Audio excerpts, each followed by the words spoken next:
I'm Luna. I'm 16.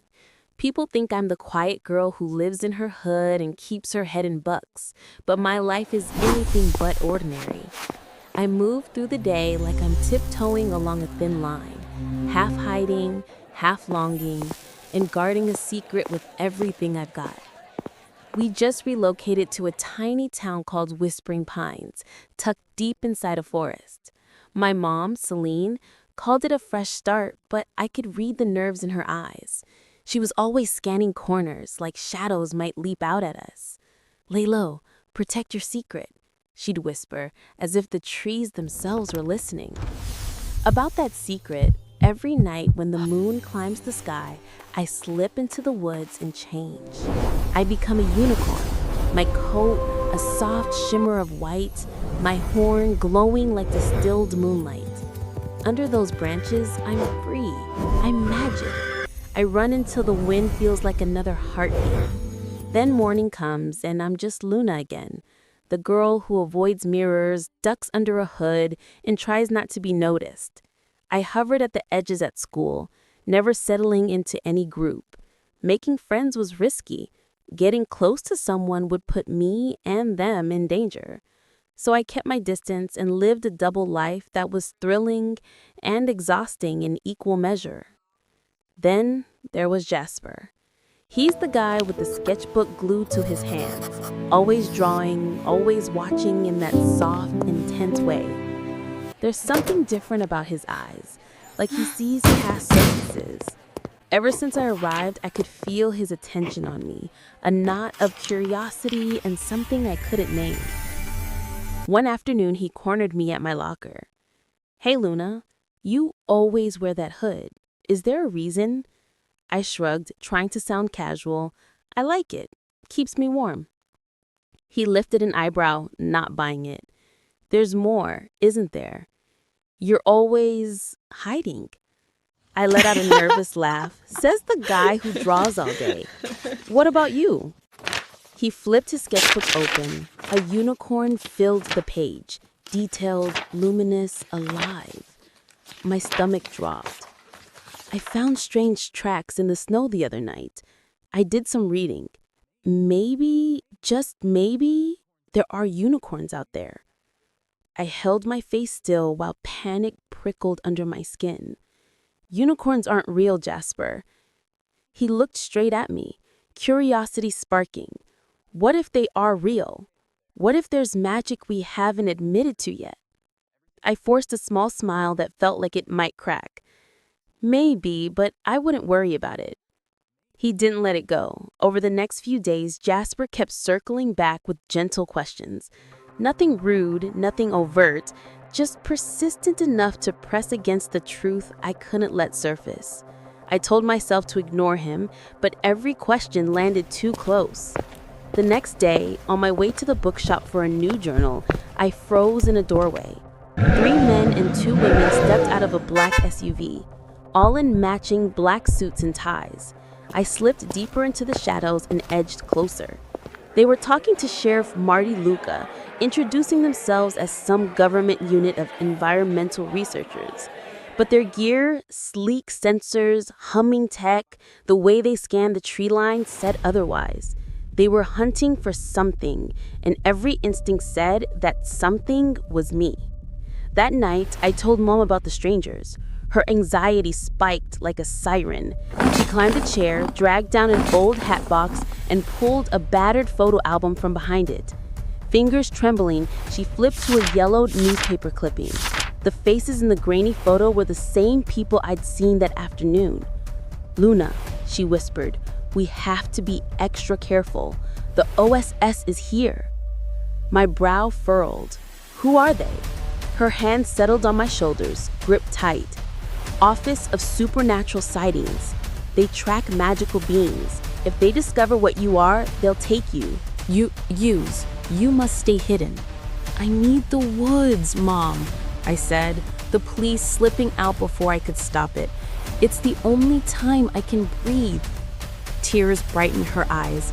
"I know, but it's too dangerous right now. Promise me you'll be careful." I nodded, but the promise was thin.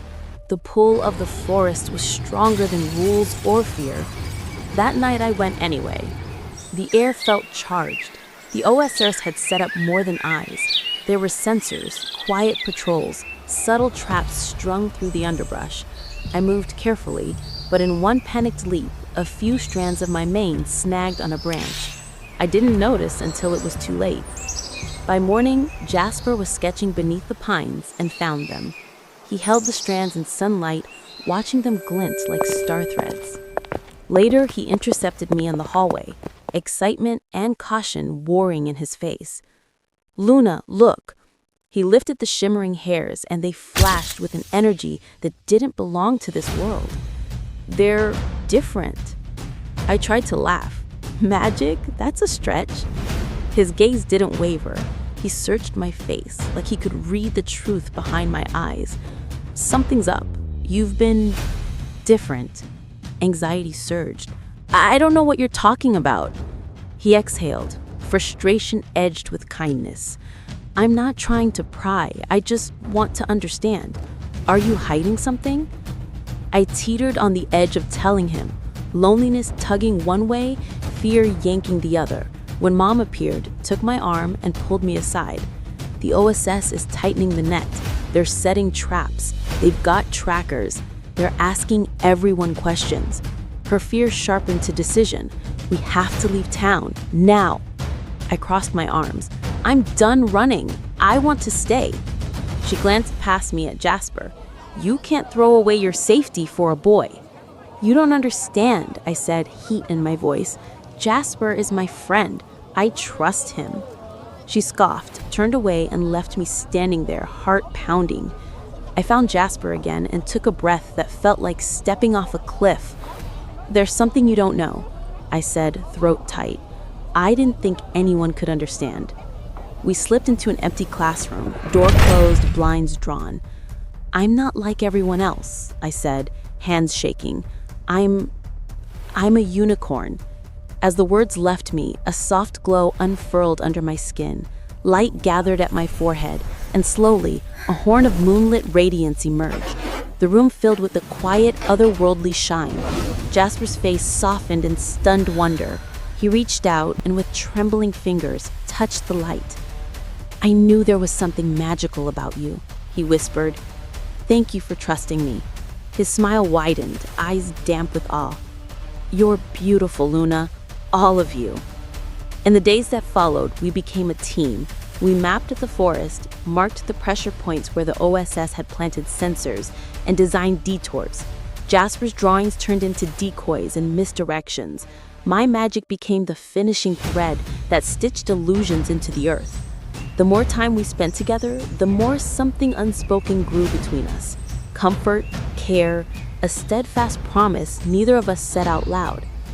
One afternoon, he paused over our sketches. "What if they catch you anyway?" he asked, voice barely above a breath. "What if they figure it all out?" "They want control," I said, steadying myself. "They want to use me. But you, standing with me, no one's ever done that before." He covered my hand with his. "I won't let them take you. I'll do everything I can." Even with their plans, the OSS intensified the search. Their traps became subtler, their tech smarter, their patrols tighter. Time thinned. The night of the final push, the forest hummed with their machines.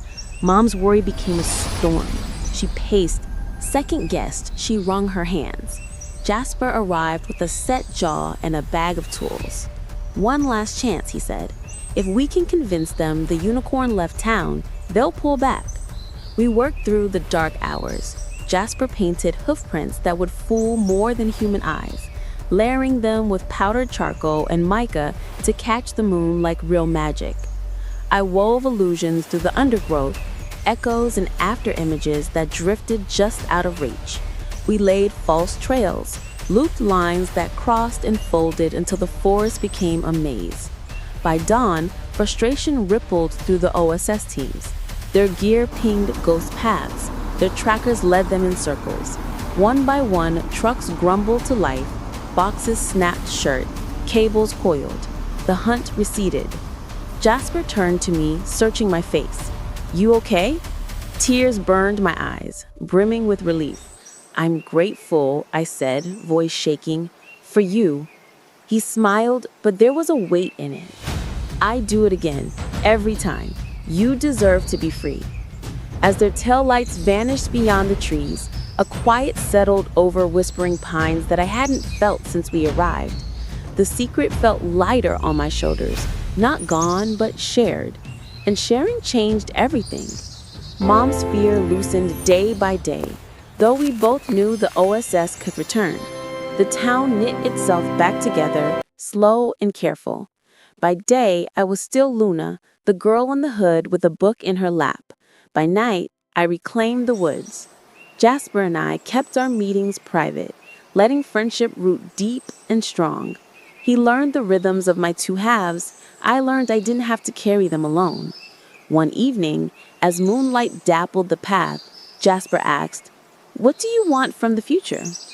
I weighed the answer, feeling the pull of my dual existence. A place where I can be both, I said, where I don't have to hide, where Luna and the unicorn aren't opposites. He nodded, eyes bright. Then we'll find it. Together. We walked on in easy silence, the forest silvered around us. Uncertainty lingered, but hope threaded through it. Jasper's presence reminded me that even hunted things can be held by gentleness, that belief is a kind of magic too. In the weeks that followed, we kept navigating the narrow line, protecting my secret, building a life in a small town that didn't know what moved beneath its moon. We traded dreams and fears, his sketchbooks filled with our days, maps and hoofprints, lantern glow and creek water, laughter scribbled in graphite margins. He drew the struggle and the wonder, and somehow both felt true. One night, by a murmuring stream, he asked, "What's the most important thing you've learned through all this?" I thought of the chase, the hiding, the soft hand that reached for mine anyway. I said that there's always a light. Sometimes it arrives in unexpected forms, like a friend who believes you before you're brave enough to believe yourself. And sometimes the magic you're searching for is already inside you. He sat with that, gaze warm. I think you're right, he said quietly, and I think with your courage and our friendship, we can face whatever comes. We stayed by the water until the moon sank lower. The stream stitched a gentle song through the dark. The future remained unwritten, the OSS a shadow on the edge of thought. But with Jasper beside me, I felt ready. I wasn't just surviving between worlds, I was beginning to belong to both.